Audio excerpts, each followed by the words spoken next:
بسم الله الرحمن الرحيم. تحياتي لحضراتكم. اليوم الخميس 22/25/2025 كان هناك اجتماع لجنة السياسة النقدية بالبنك المركزي لمراجعة أسعار الفائدة، وقد قررت خفض أسعار الفائدة بمقدار نقطة أساس، وذلك لعدة أسباب منها تراجع معدلات التضخم وتحسن المؤشرات الاقتصادية.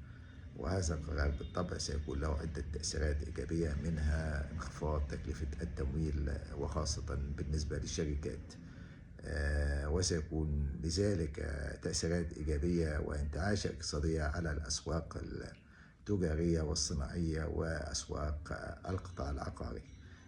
بالطبع سيؤدي ذلك أيضا إلى انخفاض عبء الدين العام وانخفاض تكلفة الاقتراض بالنسبة للدولة، وسيكون لذلك تأثير بالطبع على أسعار السلع والخدمات في السوق المصرية وتحسن المؤشرات الاقتصادية.